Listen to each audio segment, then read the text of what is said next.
ಜನಕ್ಕೆ ಕೈಗಳು ಟ್ಯಾನ್ ಆಗಿರುತ್ತೆ. ಅದು 2 ವೀಲರ್ ಓಡಿಸೋದ್ರಿಂದ ಆಗಿರ್ಬೋದು ಅಥವಾ ಬಿಸಿಲಲ್ಲಿ ಜಾಸ್ತಿ ಹೊತ್ತು ಕೆಲಸ ಮಾಡೋದ್ರಿಂದ ಕೂಡ ಆಗಿರುತ್ತೆ.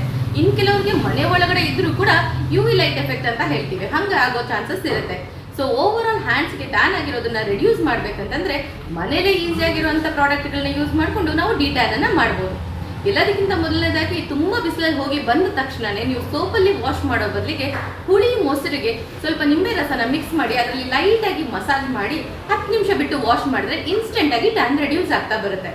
ಮನೇಲಿ ಸಿಗುವಂಥ ಮಸೂರ್ ದಾಲ್ ಪೌಡರ್ಗೆ ಸ್ವಲ್ಪ ಮೊಸರು ಮತ್ತೆ ನಿಂಬೆ ಹಣ್ಣಿನ ರಸನ ಮಿಕ್ಸ್ ಮಾಡಿ ಅದನ್ನು ಕೂಡ ಬಾಡಿ ಪ್ಯಾಕ್ ಆಗಿ ಅಪ್ಲೈ ಮಾಡ್ಕೊಳ್ಳೋದ್ರಿಂದ ತುಂಬಾ ಬೇಗ ನಾವು ಟ್ಯಾನ್ ಅನ್ನ ರಿಡ್ಯೂಸ್ ಮಾಡ್ತಾ ಬರ್ಬೋದು. ಆಯಿಲಿ ಸ್ಕಿನ್ ಇದೆ ಅಥವಾ ಸಮ್ಮರಲ್ಲಿ ಆಗೋ ಟ್ಯಾನ್ ಅನ್ನ ರಿಡ್ಯೂಸ್ ಮಾಡ್ಬೇಕಂದ್ರೆ ಸ್ವಲ್ಪ ಸೌತೆಕಾಯಿ ರಸನ ತಗೊಂಡು ಅದನ್ನ ಮುಲ್ತಾನಿ ಮಿಟ್ಟಿಲಿ ಕಲಿಸ್ಬಿಟ್ಟು ನೀಟಾಗಿ ಪ್ಯಾಕ್ ತರ ಅಪ್ಲೈ ಮಾಡ್ಕೊಳ್ಳಿ. 10 ನಿಮಿಷ ಬಿಟ್ಟು ವಾಶ್ ಮಾಡೋದ್ರಿಂದ ಕೂಡ ಟ್ಯಾನ್ ತುಂಬಾನೇ ಫಾಸ್ಟ್ ಆಗಿ ರಿಡ್ಯೂಸ್ ಆಗಿರುತ್ತೆ. ಖಂಡಿತವಾಗ್ಲೂ ಟ್ರೈ ಮಾಡಿ.